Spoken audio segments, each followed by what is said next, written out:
Hey everybody, I'm in the parking lot of Thomas & Weber with a wonderful view of the stake put in our front lawn by the NCDOT because we too are affected by the taking for the road widening projects here.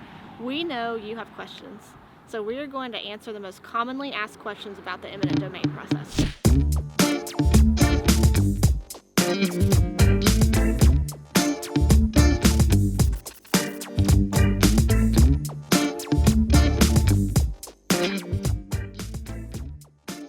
You may be wondering, if you don't like the government's offer, can you just say no? Can you just refuse to sell the property?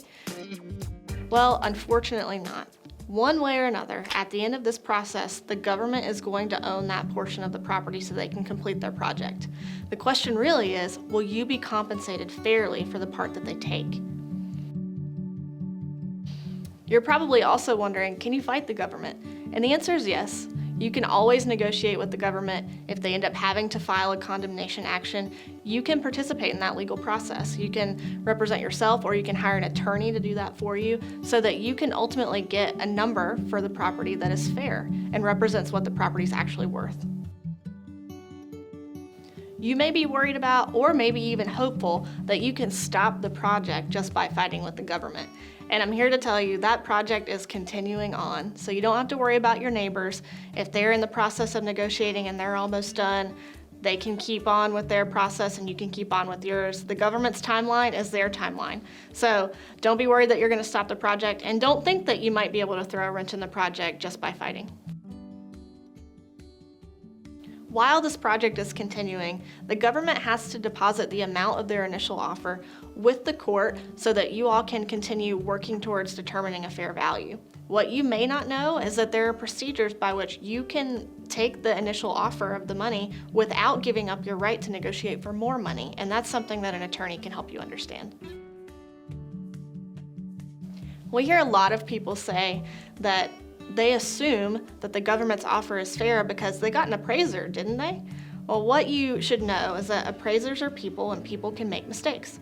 So that appraisal may not actually be accurate to your property. You should always review the appraisal for mistakes, and also to make sure that it really captures everything unique about your property, because every piece of land is different.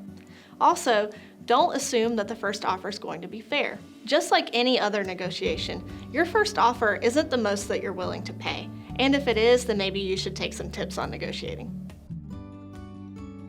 If the government's made an offer on your property, you're probably thinking, I can handle this myself. Do I even really need an attorney? Listen, it's your right to represent yourself. So if you are ready to go to negotiate with the government, to conduct discovery, to make all of the court filings, to go to mediation, to pick your jury, to make your exhibits, to get all of your experts ready, then go for it. But you may want to lean on someone who does this for a living and can get you ready, help you feel at ease, and make sure that the process is handled correctly. Now, you might think that's really expensive, but for a case like this, where the government's making you an offer and an attorney's job is to get you more money, then firms like ours will only be paid if we get you more money than what the government initially offered to you. Let's just say, for example, the government offers you $10,000. You hire an attorney, and ultimately the government agrees to pay you $20,000. The attorney is only going to take a portion of the extra $10,000 that the government agreed to pay.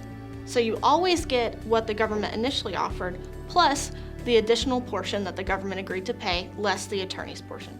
I hope this was helpful to answer some of your questions, and they're questions that we get quite a lot, so we know you're wondering what exactly eminent domain is and how it affects you.